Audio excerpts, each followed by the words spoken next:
Good morning everyone. I am here to explain the internal architecture of 8086.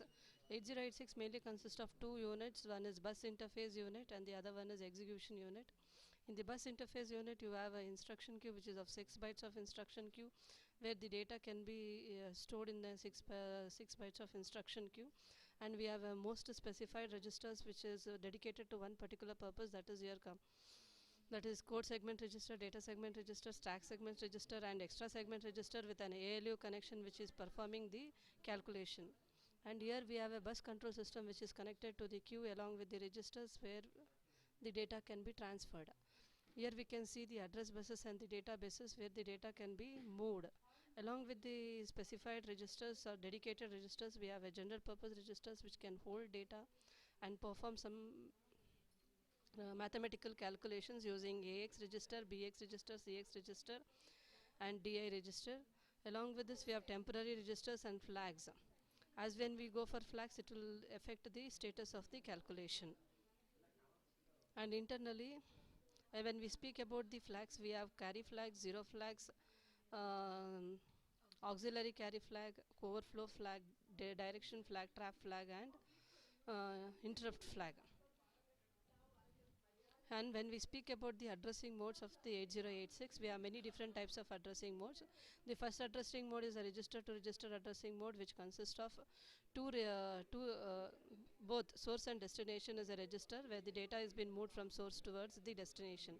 And when we go for the immediate addressing mode, here the addressing mode consists of one of the source will be the value, where the value will be moved to the destination which has been specified either as a memory location or as a register.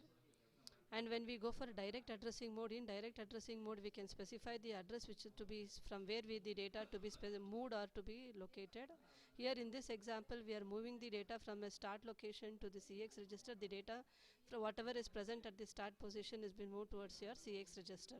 When we go for an indirect mode, here in the indirect mode the address to where I am supposed to read or write the data will be indirectly specified within the register. As you see in this example, the address has been specified in a DI register where using that address the data present at that particular address is moved to your BX register. Along with the other types, we have a relative addressing mode which will be mainly used in a jump instruction to where I am supposed to move the location, and the implied will be depending on the carry flags. Other than, as we have seen the addressing modes, next we will move on to your instruction set.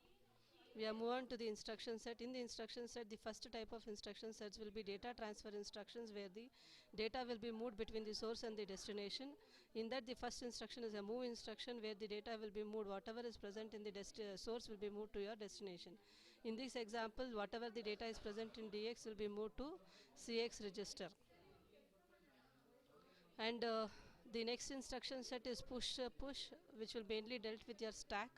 Here the data is been moved on top of the stack and decremented the stack by 2 so that it can be loaded into the next position of the stack. In and out instructions are the input and output instructions, where you can connect to the external device and read the data and write the data, that is for example with the keyboard and with the monitor. Arithmetic instructions are like add instructions, subtract instructions, which consist of addition and subtraction of the particular data.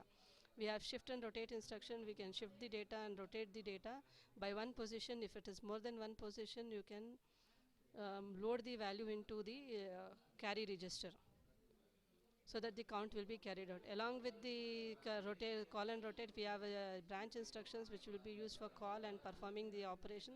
String operations are also existing. Along with the string operations, we have memory bank. In the memory bank, we have two types: even memory bank and the odd memory bank. With the even memory bank, we will the data whichever is starting at the even address will be loaded, and the odd memory bank, the data with the odd address will be loaded, as is shown in the example. Thank you.